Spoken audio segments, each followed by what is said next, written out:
Good morning, students. Welcome, students, in my YouTube channel Amit Gupta Drug Pharmacology. Today we are discussing another part of your human anatomy physiology.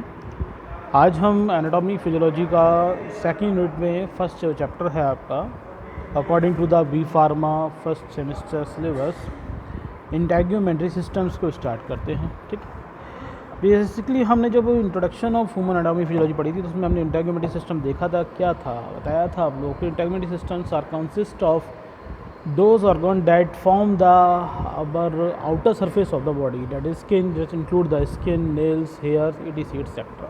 ठीक है, तो वो सभी part जो हमारे body के outer structure को form करते हैं, आउटर कवरिंग लेयर को फॉर्म करते हैं, that's are come into the integumentary systems. ठीक है, तो introductions, the integumentary system is organ system consisting of skin, hair, nails and exocrine glands. यानी कि इंटेग्यूमेंट्री सिस्टम्स वो ऑर्गन सिस्टम है जिसमें स्किन है, हेयर है, नेल्स है, एक्सोक्राइन ग्लैंड्स, जो एक्सोक्राइन ग्लैंड में आपकी दोनों ग्लैंड आ जाती है, sebaceous gland as well as the sweat glands, ये सभी आपके मिलकर एक सिस्टम का फॉर्मेशन करते हैं जिसे इंटेग्यूमेंट्री सिस्टम्स कहेंगे। ठीक है, ठीक।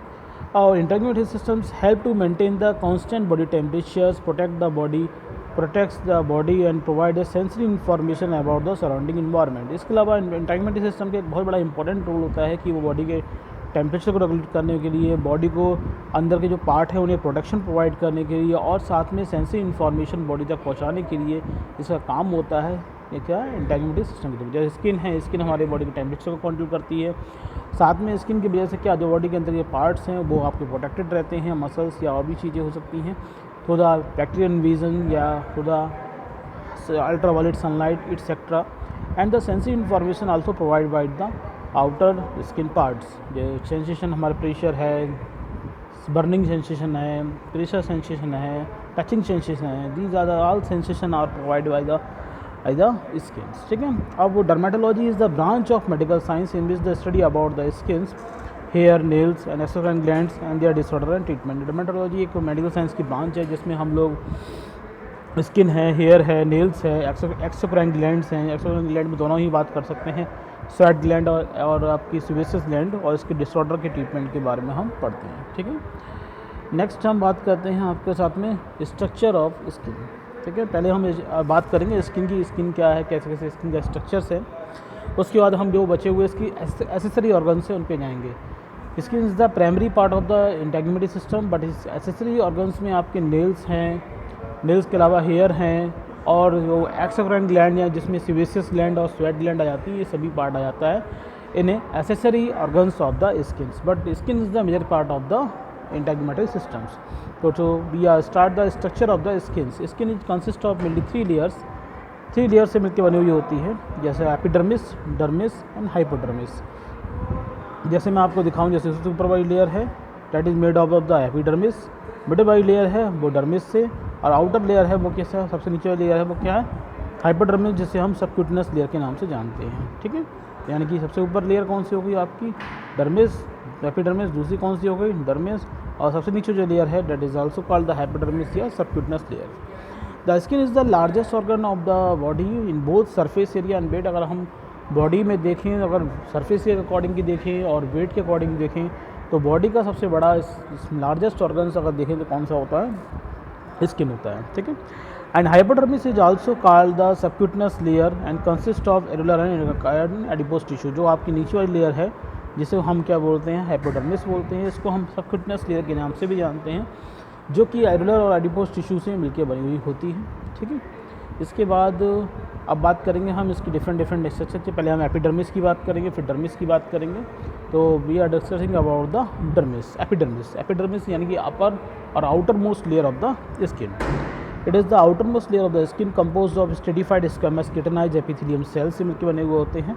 And the epidermal layer very in the thickness in different part of the body, is thickest in the on the palms of the hand and sole of the feet. ये क्या है, outer most layer of squamous stratified squamous epithelium से मिलकर बनी हुई cell की एक layer होती है, जिसकी थिकनेस भी वेरी करती है बॉडी के डिफरेंट लोकेशन के अकॉर्डिंग। जैसे बॉडी के हम बात करें, हमारे हाथ के पाम हैं और फुट की जो सोल्स हैं उन पे इनकी थिकनेस ज़्यादा होती है as compare to the other part of the body skins.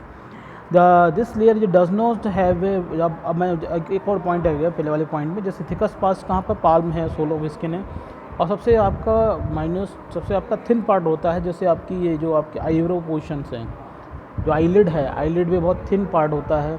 इसी तरीके से जेनिटल ऑर्गन्स में बहुत थिन पार्ट होता है किसका, एपिडर्मिस का। और थिकस्ट पार्ट कहाँ पर है, थिकस्ट पार्ट आपका क्या है, पाल्म में और 4 फीट ऑफ सोल्स में, ठीक है।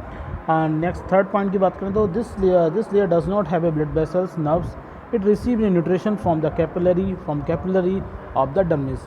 बेसिकली हम बात करें तो एपिडर्मिस जो लेयर सबसे ऊपर लेयर जो आउटर मोस्ट लेयर होती है, इसमें किसी तरह का ब्लड वेसल्स, किसी तरह की नर्व सेल्स नहीं होती हैं, और बेसिकली जो ये न्यूट्रिशन रिसीव करती हैं वो जो डर्मिस के अंदर जो कैपिलरी आती हैं, उन कैपिलरी की हेल्प से ये न्यूट्रिशन को रिसीव करते हैं। और epidermis is made up of the following 5 layer, और एपिडर्मिस की जो लेयर है उसको हमने 5 डिवाइड देखेंगे तो उससे माइक्रोस्कोपिक अगर एग्जामिनेशन करें एपिडर्मिस के, तो एपिडर्मिस आप देखेंगे तो basically it is made of the 5 layers. 5 layer देखें तो सबसे जो ऊपर लेयर है that is the stratum corneum, फिर जो उसके नीचे जाएंगे तो स्ट्रेटम लूसिडम, और उसके नीचे जाएंगे तो स्ट्रेटम ग्रेनुलोसम, और उसके नीचे जाएंगे stratum spinosum, and last one is the सबसे जो अंडर जो है सबसे नीचे जो लेयर होती है वो स्ट्रेटम जर्मिनेटम या वेसल नाम से जानते हैं। जैसे आप इसमें स्क्रीन में देख सकते हैं, अगर स्ट्रक्चर में देखना चाहें तो दी ज़्यादा सबसे ऊपर जो लेयर है आपकी ये कौन सी, स्ट्रेटम कॉर्नियम। जस्ट मिनट्स मैं जरा पेंसिल ले लूँ, ये वाली लेयर है वो कौन सी, स्ट्रेटम कॉर्नियम। फिर मैंने आपको बताया स्ट्रेटम लूसिडम ये वाली लेयर हो गई। फिर उसके बाद स्ट्रेटम ग्रेनुलोसम ये लेयर हो गई। फिर उसके बाद आता है आपको स्ट्रेटम स्पाइनोसम ये हो गया, और लास्ट में आता है स्ट्रेटम आपका, लास्ट में स्ट्रेटम ग्रेनुलोसम जो मतलब लेमिने या फिर जर्मिनेटम कहते हैं, तो ये वाला पार्ट हो जाता है। तो इस तरीके से बॉडी में आपकी 5 लेयर बनती हैं। सबसे ऊपर आपको बताई that is the stratum corneum, फिर उसके नीचे स्ट्रेटम लूसिडम, उसके नीचे स्ट्रेटम ग्रेनुलोसम, फिर स्ट्रेटम स्पाइनोसम, और सबसे नीचे स्ट्रेटम ये आपकी होती है बेसिले या फिर जर्मिनेटम के नाम से जानते हैं, ठीक है। तो ये लेयर ऑफ स्किन होती हैं, और अब वन लेयर को हम आपस में एक लेयर को हम पर्टिकुलर डिस्कस करेंगे क्या कौन सी लेयर कैसी है। तो first we are discussing about the stratum corneum यानी uppermost layer of the epidermis. It is the outermost layer of layer that consist of 25 to 30 layer of dead keratinized cells. ये basically 25 से 30 layer of dead keratinized cells से बने हुए होते हैं, that are non nucleated and fill with keratin protein. इसके अंदर nucleus absent होगा और क्रिटेनिन प्रोटीन से ये फिल भरी हुई होती हैं। तो keratinized cells are also covered with lipids and which make this layer an effective barrier to protect the deeper layer from the injury and microbial invasions. साथ में ये सेल होती है, सेल के बीच में साथ में क्या होता है कि क्रिटेनाइज जो सेल्स हैं, इन सेल के बीच में या ऊपर कवरलिंग या लिपिड की होती है, लिपिड की कवरलिंग होती है कि अच्छे एक बैरियर बना लेते हैं। उस बैरियर की वजह से क्या होता है, इस स्किन में से, इस लेयर में से कोई भी माइक्रोब्स अंदर की तरफ नहीं जा पाएगा, कोई भी लिक्विड उस अंदर की डीप लेयर की तरफ नहीं जा पाता है, वो उसके लिए एक बैरियर क्रिएट करने की वजह से। नेक्स्ट आता है आपका स्ट्रेटम लूसिडम, नंबर 2 वाली।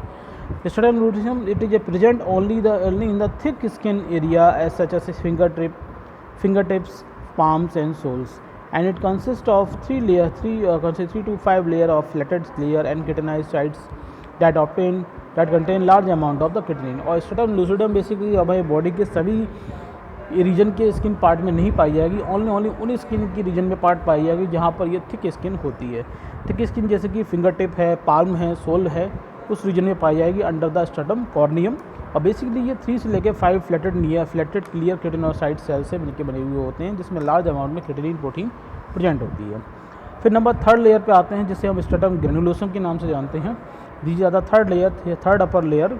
It consist of 3 to 5 layer of flattened keratinocytes, the nuclei and the other organs of these cells being a degenerate and tonofilament become a more appearance. मतलब क्या होगा, तो अगर स्ट्रेटम ग्रेनुलोसम की जब आएंगे तो इसमें ये बेसिकली 3 to 5 लेयर की फ्लैटेनेट क्रिटेनोसाइट सेल से बनी हुई होती हैं।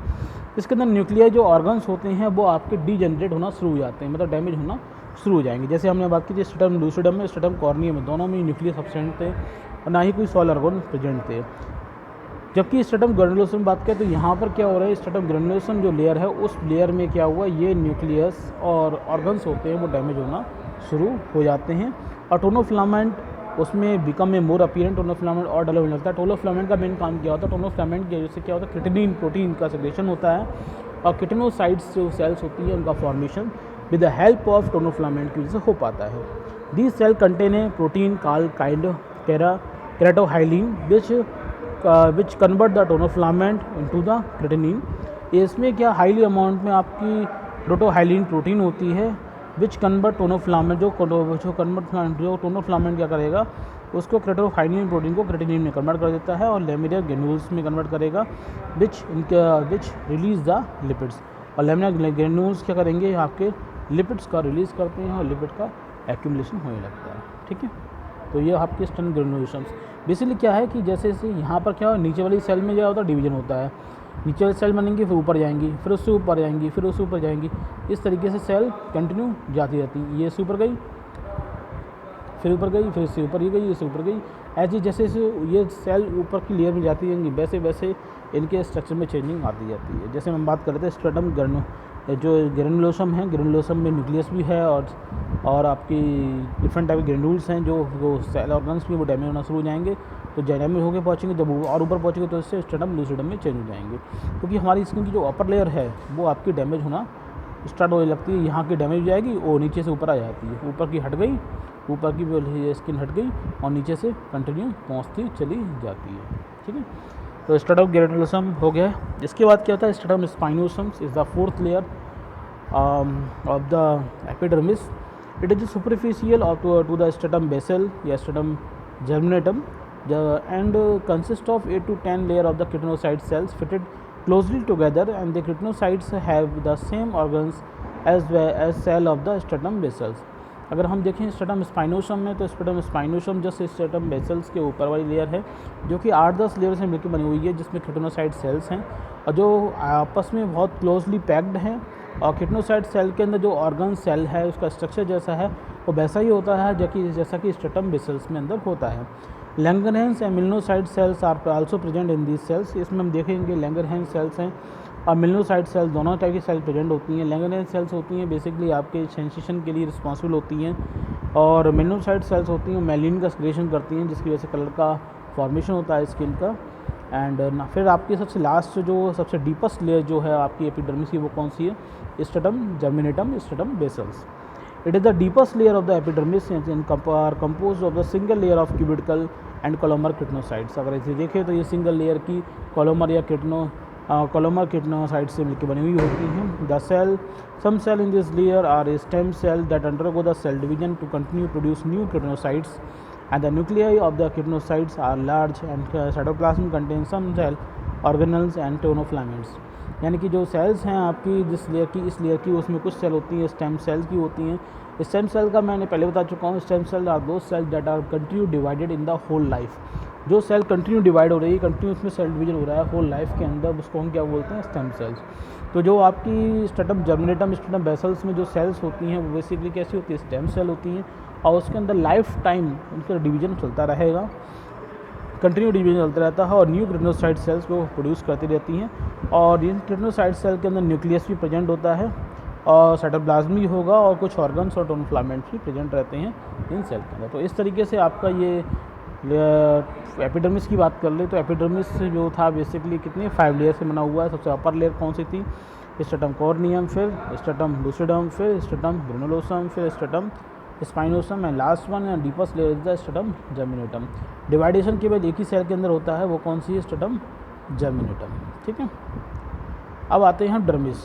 जो एपिडर्मिस के जस्ट नीचे वाला पार्ट कौन सा होता है, डर्मिस, ये वाला पार्ट इज द डर्मिस। तो डर्मिस क्या है, डर्मिस को देखते हैं।